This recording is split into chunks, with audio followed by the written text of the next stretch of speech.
কঠোর পরিশ্রমের যে ছবি আমরা দেখতে পাচ্ছি, এগুলো সব জ্যোতি আলুর চাষ। পাশের জমিতে দেখতে পাচ্ছি পেঁয়াজ লাগিয়েছেন একজন চাষি। সামনে সর্ষে গাছ। সর্ষে গাছ খুব কমই রয়েছে, আলু চাষ হয় এই সময়টাই বেশিরভাগটাই। সবজির পরিমাণ খুবই সামান্য। জ্যোতি আলু খুব সুন্দর গাছ হয়েছে।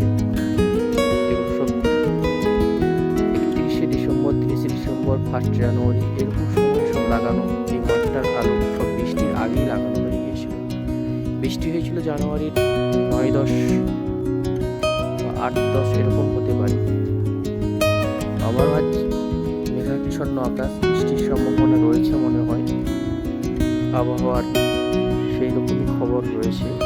কুয়াশাচ্ছন্ন শীতের যে আমেজ, এখন এখানকার তাপমাত্রা বলা যায় 9 ডিগ্রি 10 ডিগ্রি এরকম, কিন্তু গ্রামের যে তাপমাত্রা সেটা কিন্তু বিরাজমান।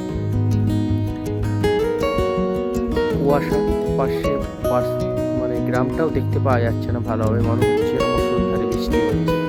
এই কুয়াশাটা এরকমই আসছে। এই কুয়াশা কিন্তু আলু চাষের পক্ষে খুব ক্ষতিকারক। এই কুয়াশার জন্যই কিন্তু আলুতে যে ধসা লেগে নষ্ট হয়ে যায় ফসল চাষে। তো এই কুয়াশা যদি তাড়াতাড়ি কেটে যায় সেটাই চাষিরও ভালো, এবং যদি বৃষ্টিও যদি হয় তাও কিন্তু আলু চাষ খুব ক্ষতিগ্রস্ত হয়, কারণ আলু চাষে প্রচুর পরিমাণ খরচা হয় চাষে। ঠিক আছে, আজ এইটুকু। পরবর্তী আবার আগামী দিন আরও কিছু নিয়ে আলোচনা করব।